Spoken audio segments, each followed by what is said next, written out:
be the girl who's collected broken hearts for souvenirs. It's more exciting than a one-man band. The saddest show in all the land. So let the sideshow begin. Hurry, hurry, step right on in. Can't afford to pass it by. Guaranteed to make you cry. Let the sideshow begin. Hurry, hurry, step right on in. Can't afford to pass it by. Guaranteed to make you cry. So sad.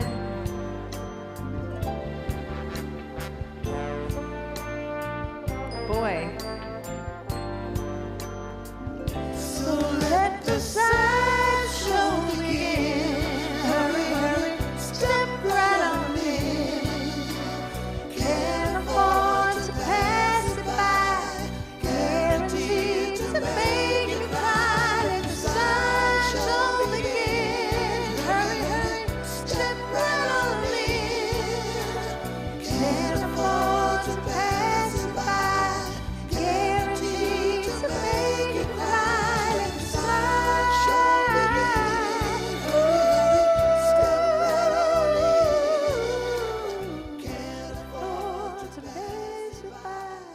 Guaranteed to make you cry. Let the sideshow. That was Blue Magic with, yep, you know it, the sideshow. Welcome everybody to, well, if you see me on your screen, then you know the night is Wednesday night. Night Starter. How's everybody doing tonight? Sorry I was a couple minutes late. I'm always doing something last minute. I had a friend come over yesterday and like hook up all my sound because I noticed that sometimes to the tracks there's a little bit of latency. So my friend came over and fixed all that, but something of mine wasn't working. So I last minute switched back to the old way, and then I'm gonna practice and get to the better way for next week. You know me, Night Starter is always a learning thing. I've been learning this for a few months, and there's so many things to learn, and I'm getting fancier week by week, but it takes time. And as you'll see in the chat, we have a mod, not only like a 60s mod, but we have a mod named Lorraine who has joined us, and Lorraine's gonna be with us every week, putting links in the chat, kind of just keeping you in line, so you might get spanking from Lorraine. If you were on my Instagram, you got to see Lorraine with the middle finger. So watch out for Lorraine. She'll burn you with her pack of Lucky Strikes. Happy Night Starter, everybody. Also, I tried to write in the chat earlier, but I don't know if I was logged. Anyways, it is what it is. I'm so happy to be here. I ran here straight from rehearsal. So tonight's theme, I decided I was gonna tell you guys a little bit ahead of time, and I think I'm gonna start telling you guys so we can get excited over the course of the week. Tonight's theme is Fame on the Rocks. I kind of think I need some sadder music for Fame on the Rocks. Fame on the Rocks. This was a broad one, and so it's going to have to be a multiple part, but I'm going to think of tonight as our introduction to Fame on the Rocks. And I had a lot of fun diving into kind of the back, some of the stories, but also this is kind of what I want to say about Fame. How's everything sounding out there for you guys? Danny, Lorraine is blocking you. Watch out for Lorraine. Okay, so Fame. I wrote a few things that I want to say about fame. So the definition of fame, I went in and looked this up in the dictionary. Fame is the state or quality of being widely honored and acclaimed. That's the actual definition of fame. And I was thinking, I think about it, it's something that's chased and been obsessed over since I mean, you name it, since the beginning of time. Before it was called fame, it was always something, like a way. You know, we had like scholars that people fawned over. Just, it's just like that adulation. That's a new word for me this week. But it's more often than not, you hear of stories of people attaining it only to be disappointed when they get there. And it's always like, is this it? Is this more? Is there more? And I imagine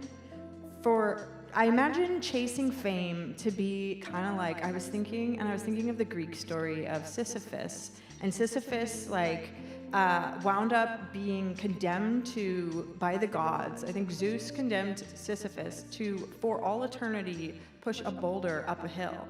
And Sisyphus never gets to the top. Sisyphus is always pushing the boulder. And I imagine that's like what happens when people become addicted to fame. And what happens with fame is because it's not a real thing. It's just this thing that you keep trying to reach for. But I think really it's about the journey. I know that sounds kind of corny, but it's true. Like, it's about the moments you're in, because really, Willie, sorry, I gotta let Willie out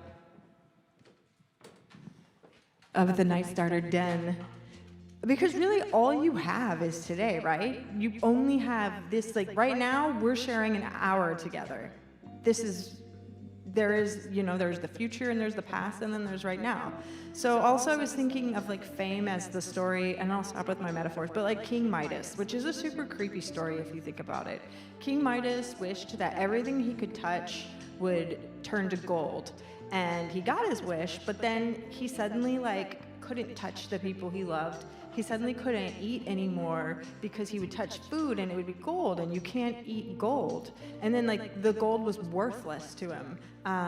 So I was thinking like fame is kind of like that. So tonight on Night Starter, what I did was I picked songs that kind of travel, that are gonna bring us through the perils of fame. I kind of built a little story of just around the emotions of fame, and tonight is a little more on the psychology of fame. And I was originally inspired by tonight's theme with, this is one of my favorite books. It's called Hollywood Babylon, and Kenneth Anger wrote it in the 70s or 60s.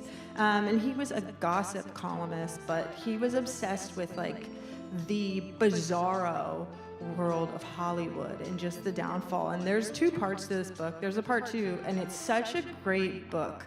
I read both of them. Part two, actually, you just get all these weird stories. Like, did you know that James Dean was incredibly smelly?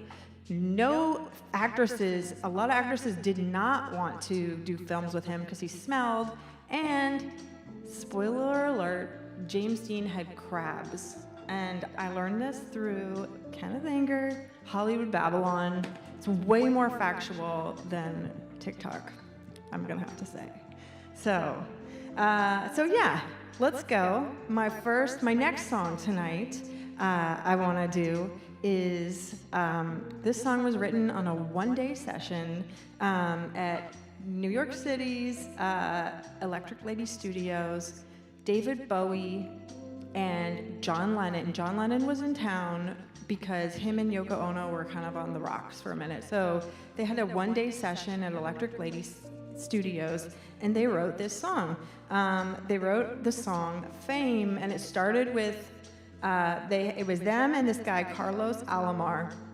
Carlos came up with the guitar riff, and John Lennon started singing Aim, Aim, and then David Bowie said Fame, and that's how that song got written. But they wrote it because they were both so dissatisfied with their managers and with the troubles of fame, stardom, with unwanted entourages and a hollow lifestyle. So this is David Bowie's Fame. And thanks, Danny. Yes, my birthday's on Friday. Thank you. So here we go. Fame.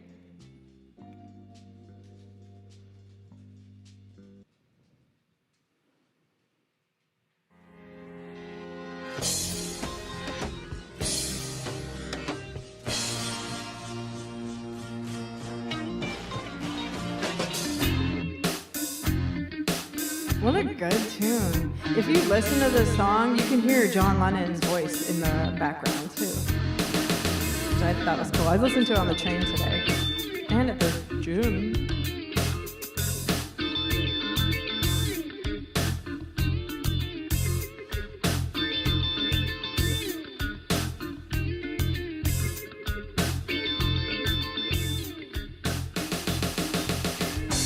Fame makes a man take things over.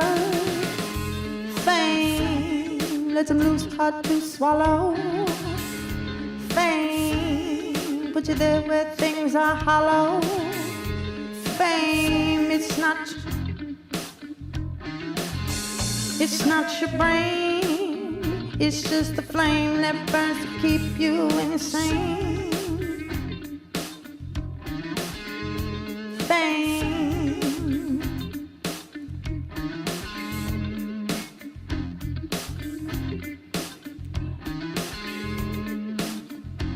What a groove.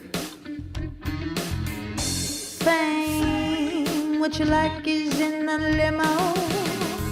Fame, what you get is no tomorrow. Fame, what you need you got to borrow.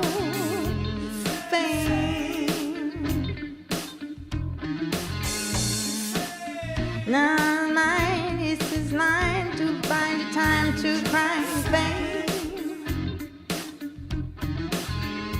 fame.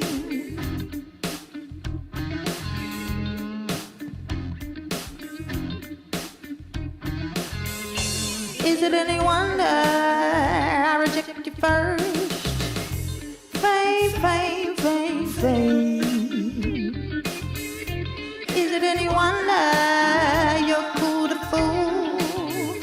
Fame. Bully for you, chilly for me, get a rain check on fame.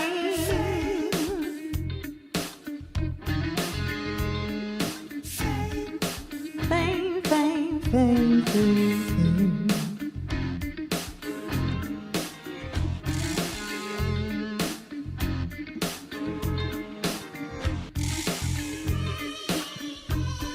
Welcome to Nite Starter. Yep, Fame on the Rocks. That's what this song is about.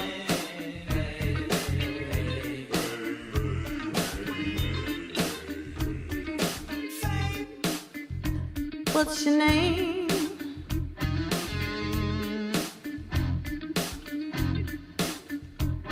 Say fame. Fame, fame, fame, fame, fame, fame. Fame.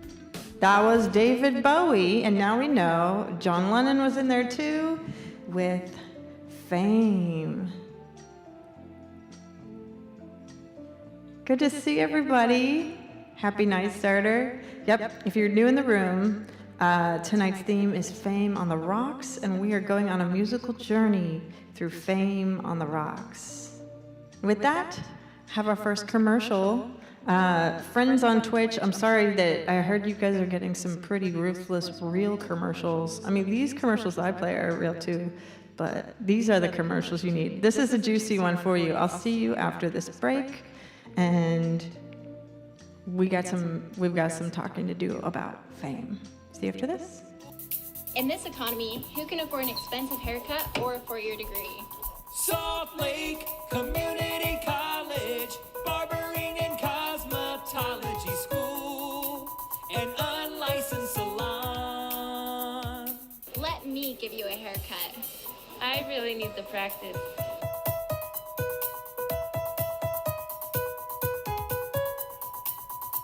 Our degrees are 2 years and our haircuts are $2. Men's cuts, only $2, barbering and cosmetology school. Your herd is only limited by your imagination and how far along we are in this semester.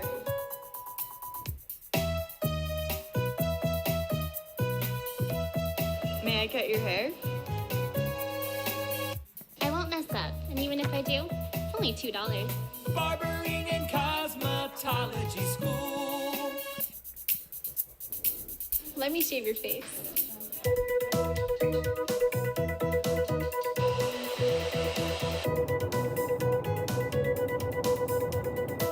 Now featuring the pre-mission special. 2 haircuts for $4. Guaranteed for 2 years.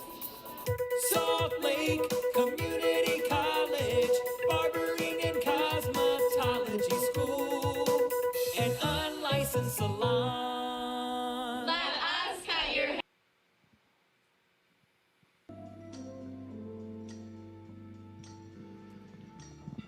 So go get your Mormon haircuts today by an unlicensed haircutter. I don't know if that commercial is amazing. I don't know how I found it. I stumbled on it today or last week when I was like searching for commercials. If you ever find good commercials, feel free to send them to me. Cosmic Taco sometimes DMs me good stuff he finds, and Dirt and Dogs, who are Ruby in here, which I don't see them right now.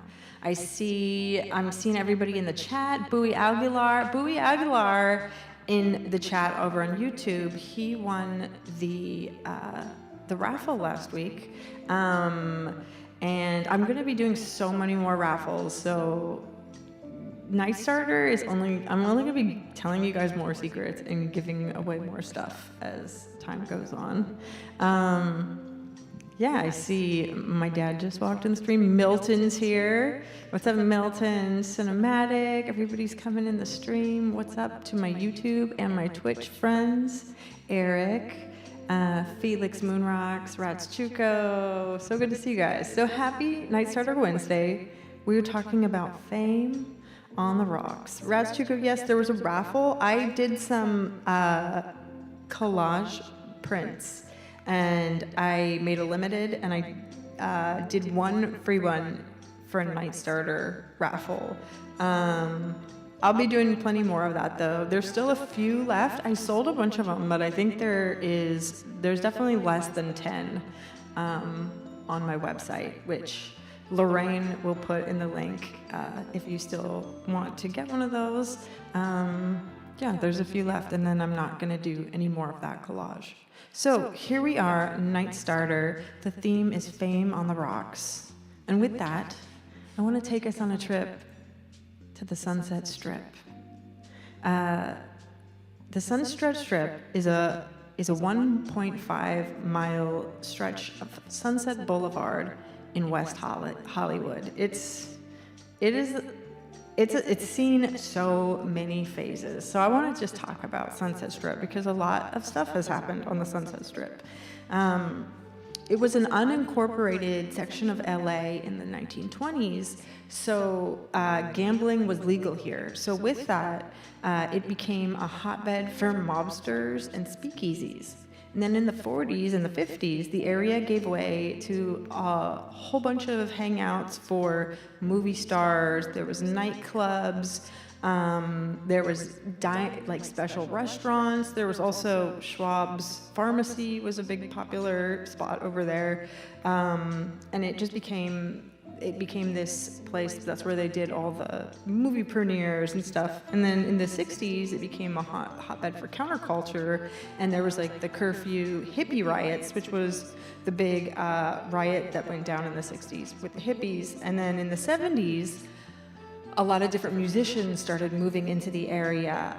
And then by the 80s, we have like the hair metal scene started with like Guns N' Roses and Motley Crue. And then 90s, with Viper Room, it gave way to the alternative music scene. And that's where like a lot of things happened with the band Johnny Depp and a bunch of like all the young Hollywood of that time. So Sunset Strip just had a lot of stuff going on there. I put a few juicy things that have happened on the Sunset Strip because I'm getting at you because the next song is a Sunset Strip song. But Sunset Strip, there was these, for my friends that are interested into creepy serial killer lore, I won't go into the details because we can have other episodes for that. But there was the Sunset Strip Killers, and it was a serial killer duo in the early 1980s who they began their spree on the Sunset Strip. by luring victims from their apartments off of the Sunset Strip. And then there's also the Chateau Marmont, which is like John Belushi died there. Howard Hughes had a penthouse where he would peep starlets by the pool. Jim Morrison was hanging out at the Chateau Marmont. That's where he fell off the roof because he was always like, I mean, he is like, when we want to talk about fame on the rocks, Jim Morrison is like one of them. Lindsay Lohan was banned from the Chateau Marmont for breaking up a $40,000 bill. Yeah, so, and also apparently it's haunted. We'll save that for another episode too, for a spooky night. I can't wait to do that. And then also the Viper Room over on Sunset Boulevard on the Sunset Strip, which is where River Phoenix died right outside the club.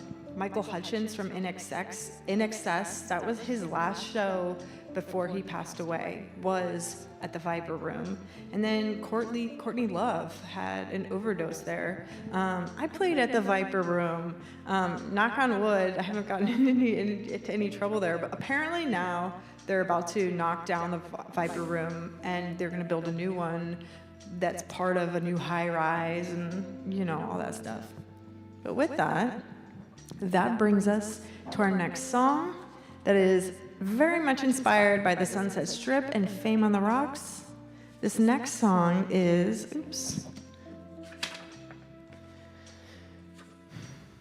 this next song is produced by Giorgio Moroder, who I love, and it was written in 1980 by Donna Summer, and it's about nightlife on the Sunset Strip because her label Casablanca Records was located on Sunset Boulevard. And so she said she wanted to have a song that felt like shimmer and shag carpets. This is Donna Summer with Sunset People. And man, also Donna Summer and Giorgio Moroder, they did so many. Man, he is a huge part of her sound, and if you're ever at the gym or you're like running down the street and you just want to feel like good, put on a Giorgio Moroder playlist. So good. Man, he is, I would say, like the godfather of dance music. Yeah. All right, here we go. Donna Summer and Giorgio Moroder with Sunset People. And I might have a little story about one of my Hollywood stories that starts the Sunset Strip a little later. Here we go. I have a treat for this one too. I figured something cool out.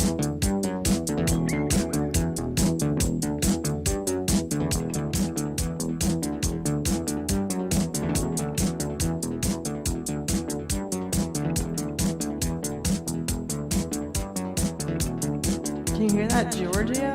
How's my levels, okay? They'll be better next week.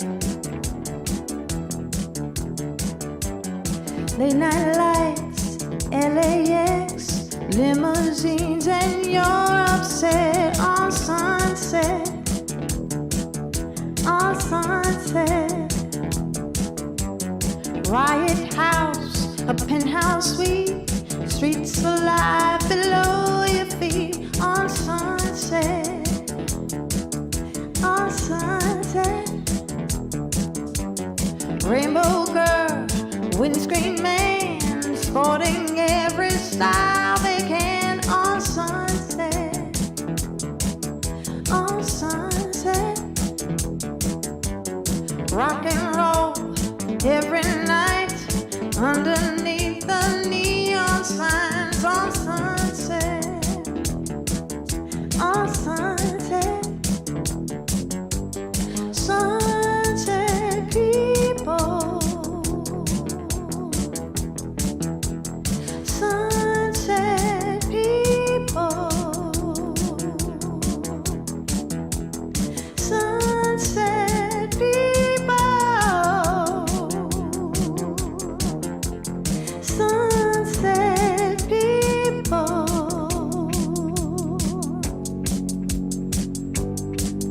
Danny, I love your facts. You need to be doing the facts on Night Starter. I'm gonna just message you for the juicy stuff. And I didn't know that EG Daily also reported it. Moody guys coming around, hanging up from side to side on Sunset. On Sunset. In between pretty girls, still 16, but know the world on Sunset. On Sunset. Foreign cars full of stars, tinted glass to hide their scars on Sunset. On Sunset. Billboard signs on the streets glamorize the latest hits on Sunset. On Sunset. Sunset people. Sunset people. Sunset people. Sunset people.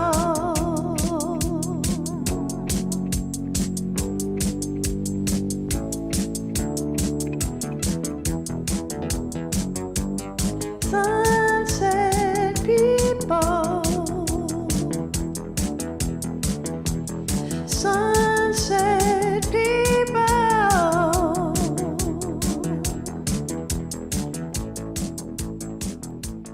That was Donna Summer and Giorgio Moroder with Sunset People.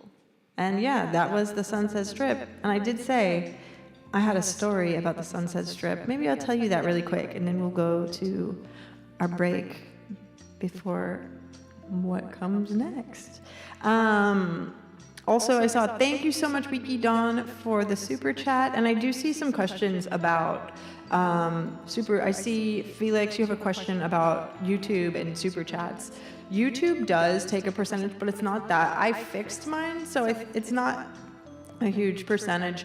You guys don't ever have to tip. If you do tip, I'm super grateful for that, but like I do this because it's fun. I'm learning stuff, and it's a good way to connect. I'm just love building community. If you do also, sometimes I have a Streamlabs bot that puts in a Venmo that goes direct to me. But like I said, no pressure ever. And yeah, this is a blast, and I'm just happy because so many people have been kind of coming. And look, Andrew Miramonte, Mr. Monty Miramonte, my bassist, is in the room. We just got done with rehearsal, and then I said, bye, I got Nite Starter. What's up, Monty? Yeah, so welcome to Nite Starter. The theme again is fame on the rocks. We just went on the Sunset Strip where a lot of fame hit the rocks on the Sunset Strip. I have a story about that.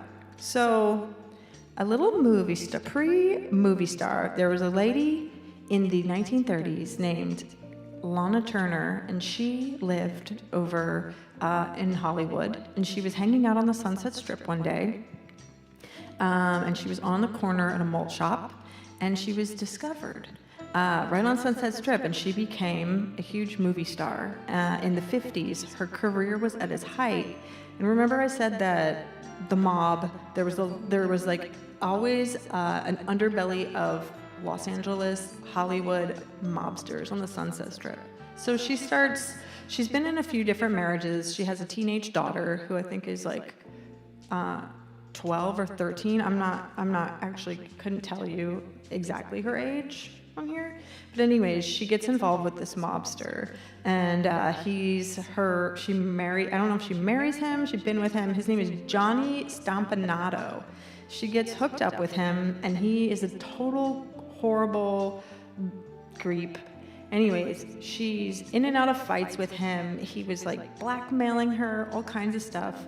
So in the 50s, her daughter, during one of the fights, her like adolescent daughter ends up murdering this mob boss. And it became a huge deal in the 1950s. Her daughter ended up being acquitted, and her daughter got off because it was called justifiable homicide.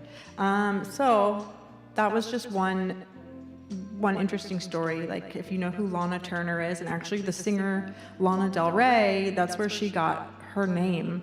The first half of her name is Lana, from Lana Turner in the 50s, and her daughter murdered her boyfriend because he was a horrible mobster guy that was doing her wrong. So with that, it's time for a commercial, and then we'll be back, and I'll see you after this break. They're doing push-ups in Peoria. They're jogging in L.A. They're exercising everything in lots of crazy ways. But take it from the chopper. Hey, the chopper, yeah, that's me. If you want to have great choppers, exercise your teeth. Exercise those choppers, really chew, chew, chew. Exercise those choppers on some good hard food. Your molars grind, your canines tear, incisors bite right through. So exercise those choppers on some good hard food. Pumpernickel, carrot sticks, crunchy fruits and nuts. Things you really have to chew will make your choppers tough. So take it from the chopper, 'cause choppers know it's true. Exercise is great, but exercise your choppers too. Hey, chopper, how about running a few laps with us? Hey, later, man, I'm eating a celery stick. This is called exercise.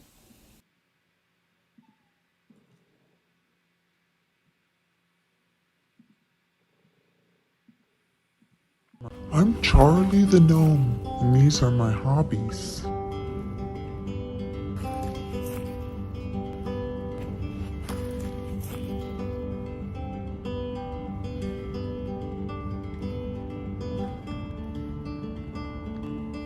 I love picking up dog poop. I like feet.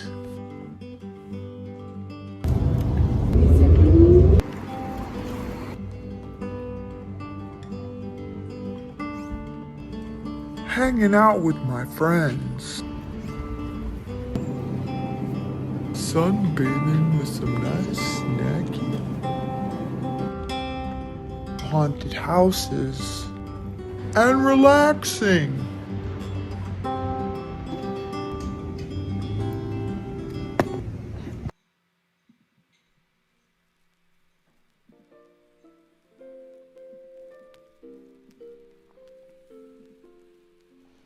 Hello, everybody, and we are back. Happy night starter. So it's no news of the weird tonight. However, I decided that since my birthday is on Friday, I would read from my diary, from my birthday entry when I turned 13 years old. I think I actually read some of this last time, but it is my birthday, and I can do what I want, and yeah, and I found some other juicy stuff. So sometimes instead of news of the weird, which I will say, the news was so bad this week that even when I went to collect my news of the weird, it was hard to find because everything was buried by such terrible news. So I decided tonight we would do Dear Diary I will just show you exactly what this is. I have my harp music. This is my actual diaries. My mom and dad are in the chat, and they can say that this is for real. I used to write in these diaries every night. They would have me go to bed, and then I hid under my bed, under the blanket with how did I do that? I would go under my bed with a flashlight, and I would write in my diaries. So this was April 10th. I'm in Aries, 1994. Oh my gosh. So I'm dating myself. Dear Diary, happy birthday to me. I am now 13 years old, a teenager. I hope I blossom like everyone says soon. because all I am right now is an ugly bud. I feel like everyone thinks I'm some weirdo. I will miss my birthday a lot. Starting tomorrow, I will have 360, clearly I can't count, I will have 360 more days until my birthday. I went swimming a lot today. I'm gonna skip to the next entry after that, because and I'm sorry, Mom and Dad, for what I'm about to read. If there might be some juicy stuff in there. April 11th, day after my birthday. Dear Diary, Amanda S. and Mandy were not at school today. I think they went to the beach. I have to sit by Johnny Olja. I hate sitting by him. Him and Sean Miller always make fun of me. It hurts my feelings. My grandparents are going back to California tomorrow afternoon. I'm really going to miss them. I am going to blah, blah, blah. Anyways, a little brief on Johnny and Sean. I'm gonna just go to April 12th and go to the next Johnny and Sean. I'm making this extra exciting for you. Dear Diary, when will Sean and John quit bugging me? Johnny thinks he is so cool and good looking, but he is not even close to okay. He is plainly ugly. No offense on him or anything, but he is. Sean is good looking, but a real jerk. I think Johnny resembles a rat, and Sean looks sort of like Andrew Shue. There's the 5th grade orientation tomorrow, blah, blah. Anyways, that's a little bit of my diaries, because my birthday is on Friday. Sean and Johnny, I'm just going to tell you a little bit about them, and then we'll get back to the music. Because this is Fame on the Rocks. But for me, junior high was the Rocks. Sean and Johnny were the two. They were in the cool kid group. I was always in. If you've seen Romy and Michelle, the movie, me and my best friend Amanda, we were Romy and Michelle. We didn't fit in with any group. We were just like our own friends. And Sean and Johnny were these two like cool dudes that were mean, and they would sit and they would tease me. And it all started when, because they came to school a little bit. Like later in the year, they were the new guys, and there was a dance coming up called the Sadie Hawkins. They came in 7th grade, and I thought that I had a chance with Sean Miller because he was new and he hadn't gotten accepted to any group of kids yet. So I was like, I'm gonna ask Sean Miller to the dance, and I got all the nerves up to ask him to the dance. And Johnny and him looked at me in the cafeteria in front of everybody, and they said, hell no. And my heart sank.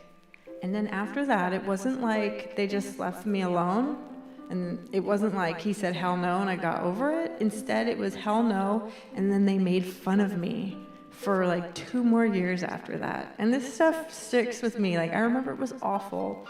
Anyways, years later, I worked things out. Those guys, I saw them around. They're like nice guys now. Like, people, there has to be forgiveness in with everybody. Like, middle school, everybody is so awkward.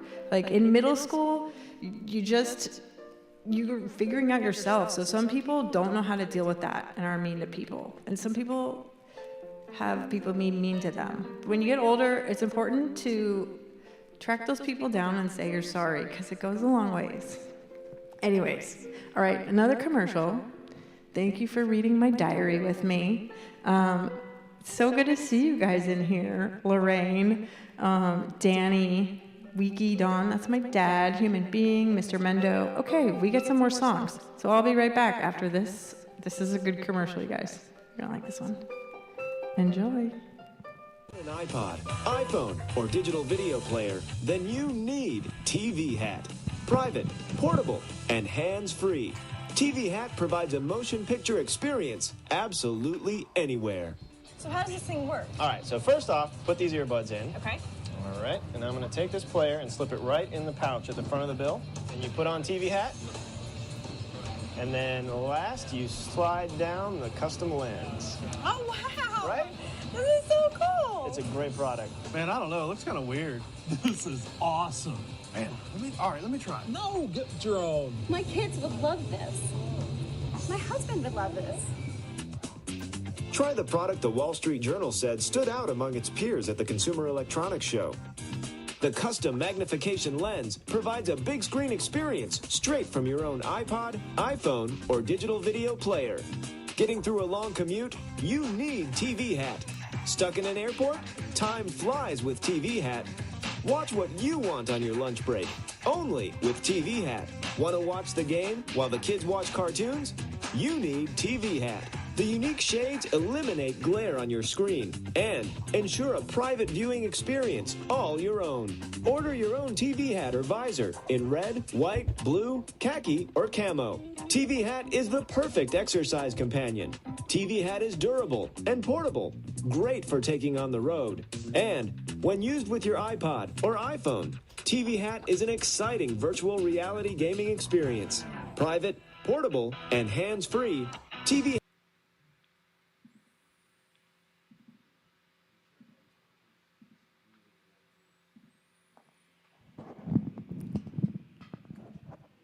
Hello. Happy night, starter.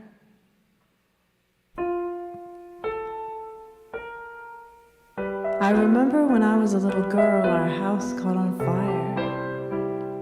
I'll never forget the look on my father's face as he gathered up in his arms and we raced through the burning building and onto the pavement. I stood there shivering in my pajamas and I watched the whole world go up in flames. And when it was all over, I said to myself, is that there is to a fire? Is that all there is? Is that all there is? If that's all there is, my friends, then let's keep dancing. Let's break out the booze and have a ball. If that's all there is, there is. And when I was 12 years old, my daddy took me to the circus, the greatest show on earth. There were clowns and elephants and dancing bears, and the beautiful lady in pink tights flew high above our heads. And as I sat there watching, well, I had the feeling that something was missing. I don't know what, but when it was all over, I said to myself, is that all there is to a circus? Is that all there is? Is that all there is? If that's all there is, my friends, then let's keep dancing. Let's break out the booze and have a ball. If that's all there is, there is. And then I fell in love with the most wonderful boy in the world. We'd take long walks down by the river, or just sit for hours and gaze into each other's eyes. We were so much in love. And then one day he went away. And I thought I'd die, but I didn't. And when I didn't, I said to myself, is that all there is to love? Is that all there is? Is that all there is? If that's all there is, my friend, then let's keep. I know what you must be saying to yourself. If that's the way she feels about it, why doesn't she just end it all? No, not me. I'm not ready for that final disappointment. Because I know just as well as I'm standing here talking to you, that's when the final moment comes, when I'm breathing my last breath, and I'll say to myself, Is that all there is? Is that all there is?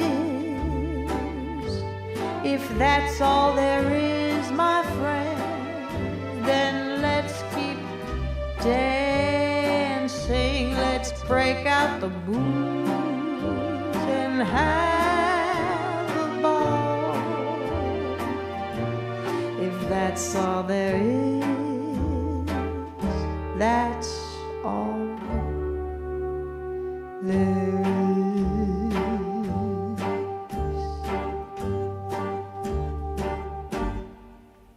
That was Peggy Lee with Is That All There Is? Man, that is such a great tune. If you haven't heard that song, dive into some Peggy Lee. So good. Also, another great song that she does is this song called Me and My Shadow. So good. I would do that show on the show. I cannot find the backing track to that one. So I played it for, I don't know if Monty's still in here, but I played it to Monty. I was like, Monty, we gotta cover this song. It's got the best bass line too. She had a good bass player. I got a great bass player. So Is That All There Is? That's a Peggy Lee song. And I picked it because I felt like it just nailed the theme of fame on the rocks. It was written by Jerry Lieber and Mike Stoller, and the song is about like these major events, and the narrator of the song is just not impressed and disillusioned by everything. And I'm just back to like the whole theme of Fame on the Rocks, like it's just kind of how does it go so sour?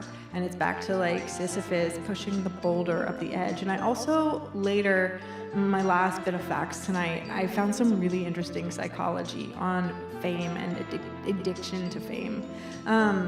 So this brings us to a story about another Hollywood lady. Her name was Peg. This is another Peggy, not Peggy Lee, but this is Peg Entwistle. Peg Entwistle was a 24-year-old, and man, like this song should have been playing for her when this happened. This is a sad story, but it's a great Hollywood lore story as well. So Peg Entwistle was a 24-year-old British Broadway star who moved to LA in the 1930s because she wanted to become a movie star. She was only cast in one film called 13 Women, and she was super disappointed because the film did nothing. It didn't do anything for her career. She had a small part, and the film kind of bombed. So with her disappointment, one day she told her relatives that she was going to go on a walk to see some friends, but instead, Miss Peg Entwistle walked up Beechwood Canyon, and she climbed a 45-foot workman's ladder to the top of the H on the Hollywoodlands sign, and she jumped. And 2 days later, they found her shoes, her purse, and a note at the bottom of the Hollywoodlands sign. So, and after that, apparently that sign became a scene where other starlets apparently jumped. But I thought that was an interesting Hollywood lore story. And also it's just goes back with Fame on the Rocks. What I'm going to show you next isn't Fame on the Rocks, but it was my time at Fame on the Rocks. I was trying to get my movie together for tonight, and I decided that I was going to play this for you. This was me at a bottom this summer. Some of you might have seen this on my Instagram, or it is on YouTube. But when we recorded my album, next, we recorded in Loveland, and we did it all to tape. Or we didn't do it all to tape. We did it all at Terry's studio, live. And we recorded everything. And on the last day, we did all the guys' harmonies and vocals, which took us so long. Right as we were about to go to dinner, Terry goes, we had to record one more quick overdub. And Terry goes to look, and all the vocal tracks were gone, completely disappeared. And I was devastated. Anyways, I made this little behind the scenes video about it. So I'm going to show you this because this is my On the Rocks here on Night Starter. And I'll see you after this. This July, I went to Loveland, Ohio, hometown of my label Coal Mine Records, to record my album Next at owner Terry Cole's Portage Lounge Studios. I showed up with 11 songs and my band Chauncey, Monty, and Primo. The plan was to stay at Terry's and spend the week recording live the way some of my favorite albums were made. I love arranging vocals, and for this album, I wanted the perfect rawness of my band singing the parts. One of the songs, Flat Tire, inspired by 60s Jamaican rocksteady, was the trickiest vocally. We stayed up late in Terry's basement getting parts right. After tracking instruments over 3 days, we rewarded ourselves with a field trip to an Alanis Morissette show. Won't blame what happened next on Alanis, but it did rain during the song Ironic. Our last day was spent recording all backing vocals together on one mic.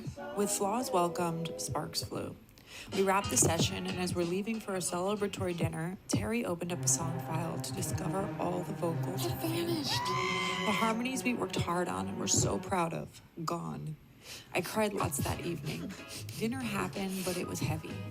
Last thing Terry and I said before flying home was someday we'd look back and laugh. Later, Terry drove to New York and we re-recorded all the vocals in my tiny apartment. After, we triple backed up the session and a chapter closed. The other day, Terry and I were talking and we got to have that laugh we said we were gonna have. I feel there'll be more to come, and looking back, I wouldn't change a thing.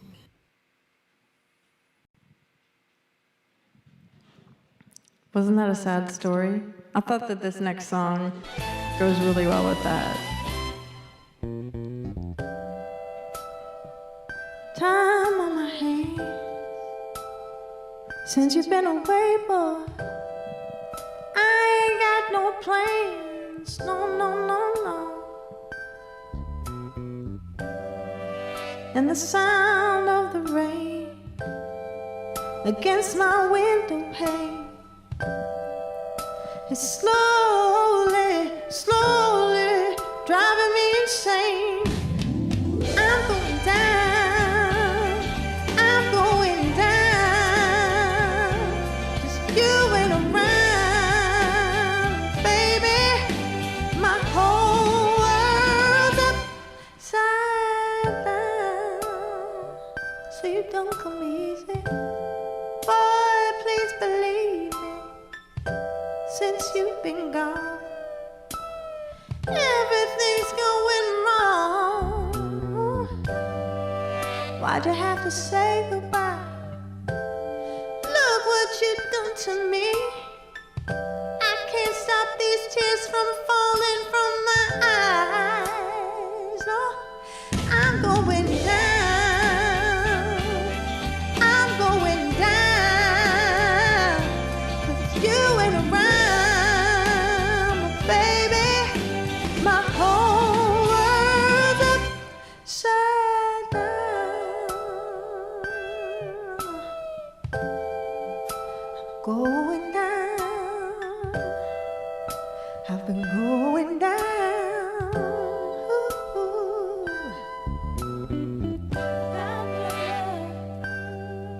Going down.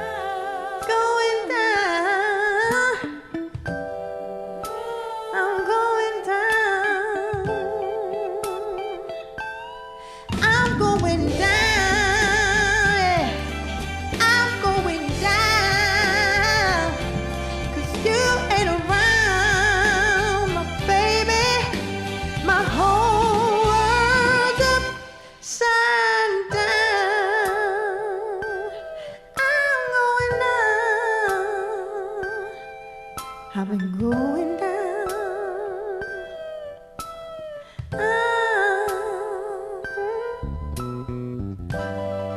If I can't give my love to you, I'm so blue. I've been going down. Ooh.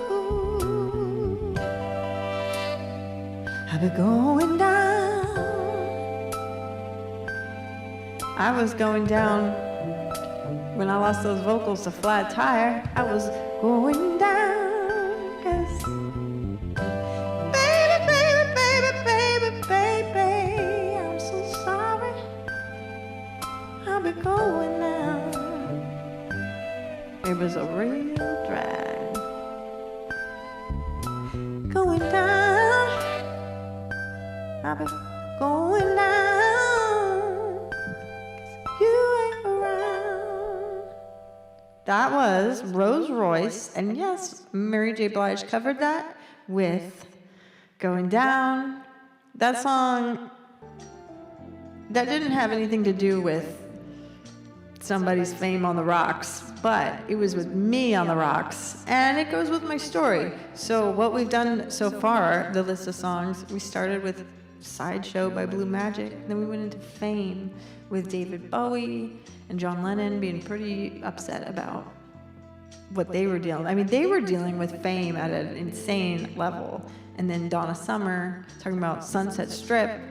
A lot of fame went on the rocks over there. We learned about Peg Entwistle jumping off the Hollywood sign, and Lana Turner and her daughter murdering her husband. I mean, it is some rocky things that happen. And that brings us to the last.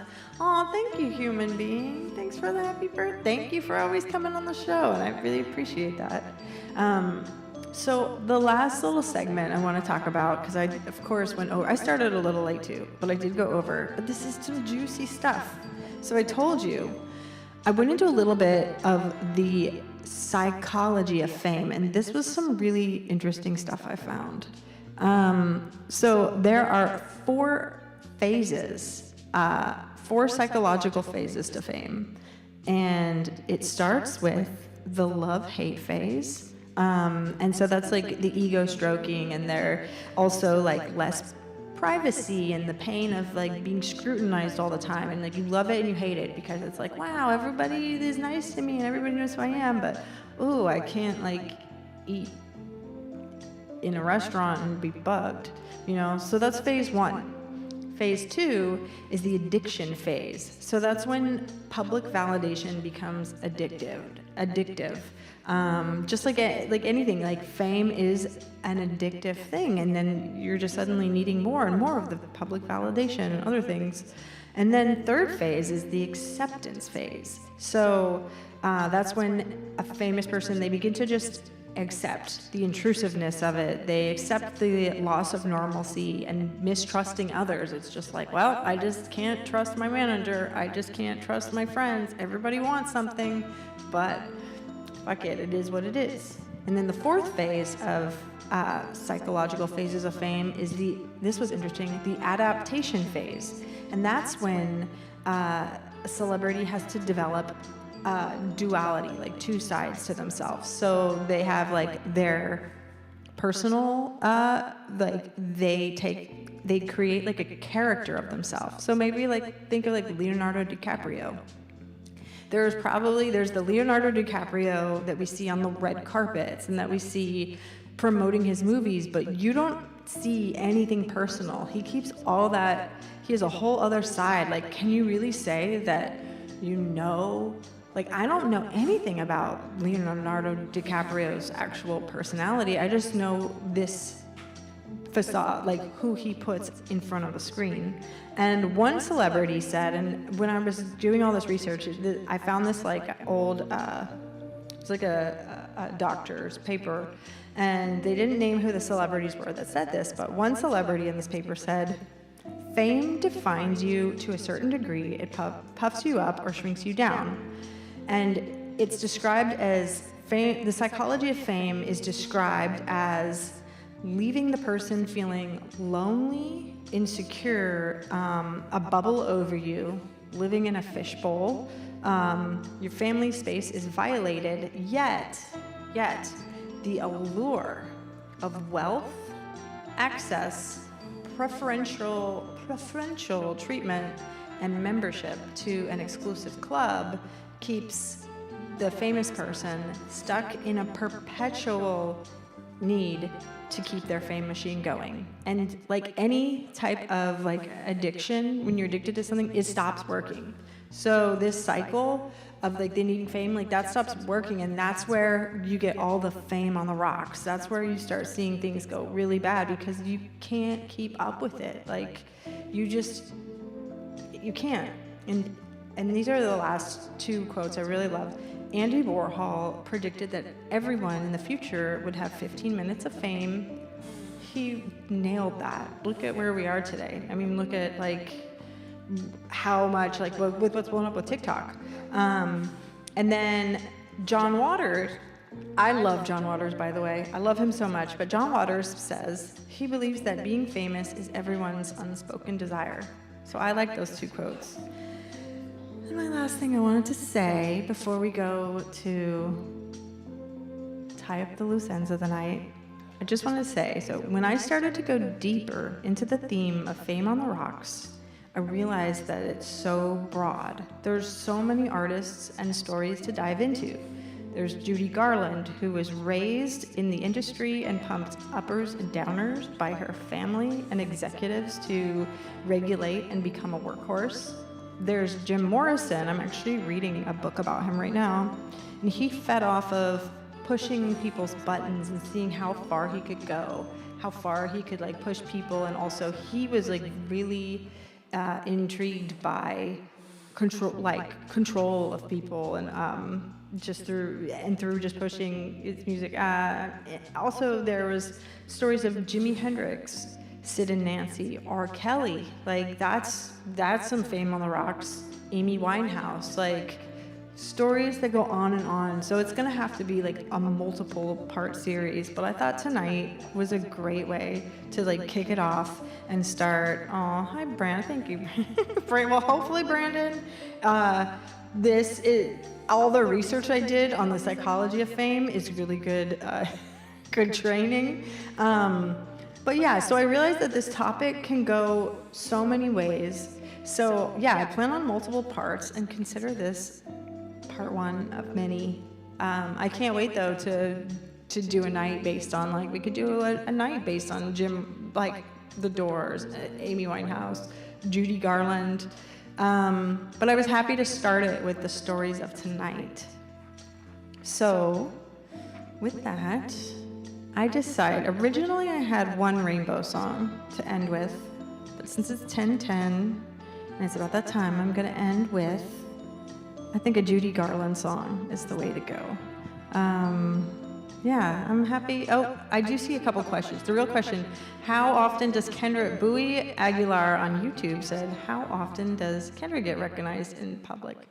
Kind of, I mean, in New York, I don't know, here and there, occasionally in the neighborhood, or one time I was at the MoMA and somebody said, hey, I like your albums. Sometimes it happens, and it's always just nice to be stopped and have someone say they appreciate my craft. Because, yeah, I put a lot into it, and I love doing it. But yeah, and then I say, hey, well, why don't you come meet us on Night Starter, where we learn about all kinds of weird stuff together, and then do music through it. And yeah, this has been great. Thanks again, Lorraine, for moderating the YouTube room, and soon enough we'll have a moderator on Twitch too. Just happy to be here with you guys. Thank you so much, Dylan, for the super chat. I appreciate that. And I see this Twitch slaps on Twitch. Thank you so much for gifting a sub. You gifted a few subs. Thank you so much, this Twitch slaps over on Twitch. I'm gonna get better at balancing between the two. Okay, I picked two rainbow songs. Do we do the Judy Garland rainbow song, which I love, or the Kermit the Frog rainbow song? I mean, Judy Garland goes more with the theme, so I think we should end with that. I think she really ties up, especially since I posted her picture. And do you guys think I should tell you guys the theme? I think I will. I think I'm gonna test it out so we can get excited and prepare for the themes. I'll be back next week, same time, same place, here on Night Starter. This is the last song of the night. How I'm just gonna do them back to back and then close out so we can just finish the chat rooms together. So you get 2 rainbow songs. This is another Fame on the Rocks. This is the Carpenters version of Rainbow Connection. See, I can't go. I have too much fun here. This is the Carpenters version of Rainbow Connection, and that was another sad story. Karen Carpenter, yeah, she passed away too young. Why are there so many songs about rainbows? What's on the other side? Rainbows are visions, but only illusions, and rainbows have nothing to hide. So we've been told, and some choose to believe it, but I know they're wrong. Wait and see. Someday you'll find us, the rainbow connection, the lovers, the dreamers, and me. Thanks, PG Plus. Who said that every wish would be heard and answered when wished on the morning star? Somebody thought of that, someone believed it. Look what it's done so far. What's so amazing that keeps us stargazing? What do we think we might see? Someday we'll find it, the rainbow connection, the lovers, the dreamers, and me. Under its spell, we know that it's probably magic. I don't know this part. Have you been half asleep, and have you heard voices? I've heard them calling my name. Is this the sweet sound that called the young sailors? The voice might be one and the same. I've heard it too many times to ignore it. It's something that I'm supposed to be. Someday we'll find it, the rainbow connection, the lovers, the dreamers, and me. What a great song. I also have a good story about Paul Williams, who wrote this song.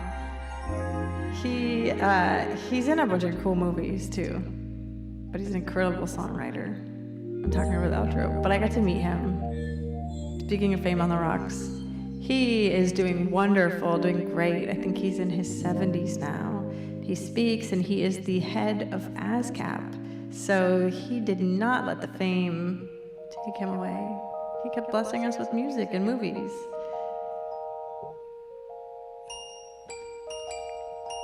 And he's the most lovely person. And this is a really lovely song. I see Lorraine's mom is in the room. Hi, Janet. This is the outro. Oh, you guys, I forgot I have to show you something. I know we're over, but I do want to show you guys one thing. I've been getting fancy. I need some fancy music for what I'm about to show you. You know what? I'm going to show you in the last song. I'm so excited. It's going to go perfect. Maybe it won't go perfect with the Nite song, but on Night Starter it will. So, thanks again, everybody. Yes, Phantom of the Disco, Brandon. Yes, Paul Williams is in Phantom. I have to watch that still. That is on my list to watch. But yeah, Paul Williams from Phantom of the Disco is such a cool guy. And he was in Planet of the Apes. And if you even look up Paul Williams on, what was the old-timey night show long before David Letterman? Johnny Carson. Look up Paul Williams on Johnny Carson, and he shows up in his Planet of the Apes costume, and it's pretty epic. Thanks for all the happy birthdays. I still have 2 days of being 14 years old. Anyways, thanks again for a great night starter, Twitch and YouTube. I'll be here next week and the week after. Then I go on tour for 2 weeks. So maybe we could do some reruns or think of something for you guys to keep you busy. Because I'll be in a different time zone. Anyways, happy night starter. I'm gonna end with a night song. And wait, are you ready for this? Hey, look who is gonna start singing duets with me. He just likes to move his lips a lot, but this is Mr. Weenie Man.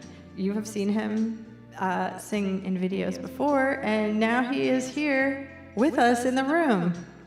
What's up, Mr. Weenie Man? Happy to have you here tonight. And let's end this thing right. Happy night starter. I'll see you guys next week. And yeah, thanks again, Lorraine, the mod. And thanks again to you. Thanks again, BG Plus. Thanks everyone for subscribing, keep following. Join the WhatsApp if you want to just find out hints or things ahead of time. Also, if you don't like notifications in WhatsApp, you can silence those. You can just turn off all the notifications and join my newsletter, and Lorraine will put it all into the chat on YouTube. Twitch, we're gonna get Lorraine into Twitch eventually too, and you guys you're gonna love Lorraine. So here we go, the last song with me and my weenie friend. Thanks, Rastuko.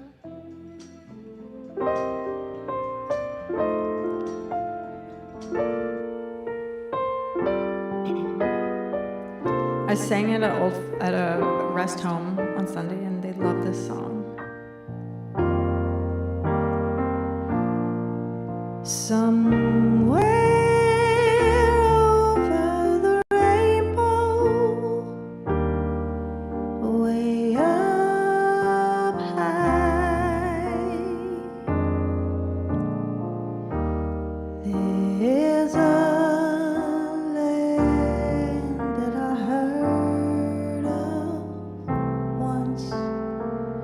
in a lullaby. Somewhere over the rainbow,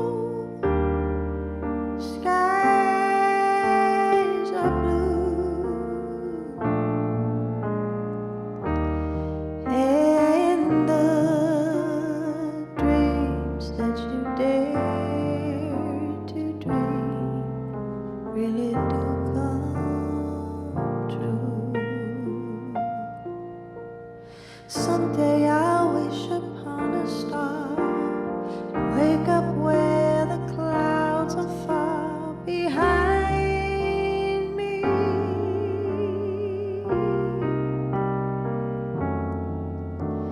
Where troubles melt like lemon drops way above the chimney top. That's where you find me.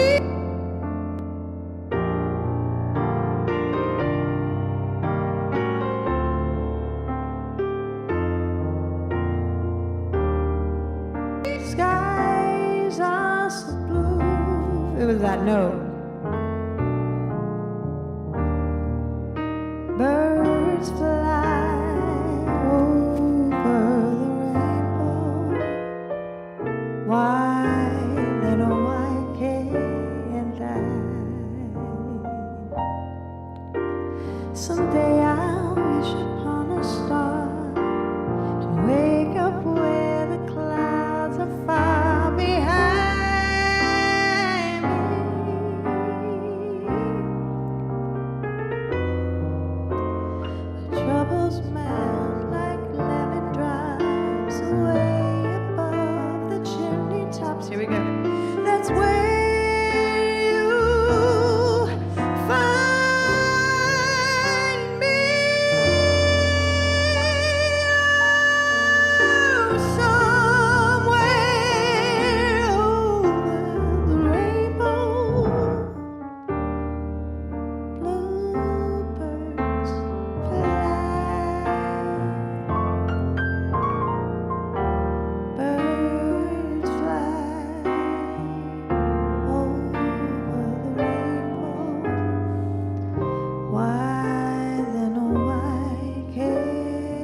Happy Night Starter, everybody.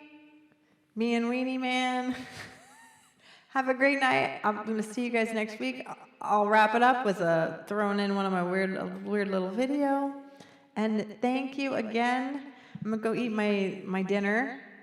The hot dog is, I'll eat him. Happy Night Starter. Next time I see you, I'll be a whole year older, and then I have 360 days until my next birthday. Thanks again, Lorraine. Thanks again. I see this Twitch on Twitch. I see Felix Moonrocks. I see Hot Grits 409, Danny Itchy, Dylan, Penfold Hamster, Fanboy 515. Thanks again, Wiki Dawn, my mom, Aldi Paul, Brandon, Rats Chuko. I'm just calling you all out. KY Jealous. So happy to see you guys in the chat room too. Bowie Aguilar, Mr. Mendo, Janet. Thanks again. I love you all. I look forward to this every week. Believe me. So yeah, I'll see you next week and have a great week. See you then. Here we go. Oh, looks like you get the weird refrigerator video.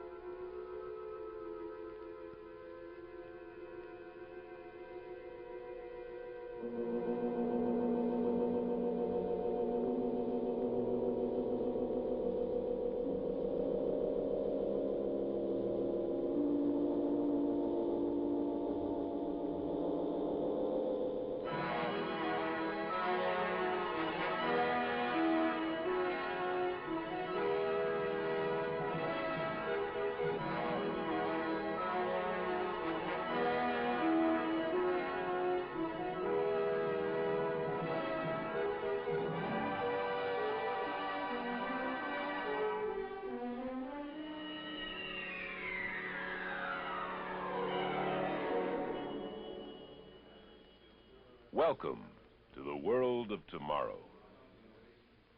Climb aboard. You are about to take a journey out of this world into the world of the future. Forget the world around you. Forget the people around you. You are entering Futurama alone with your own thoughts.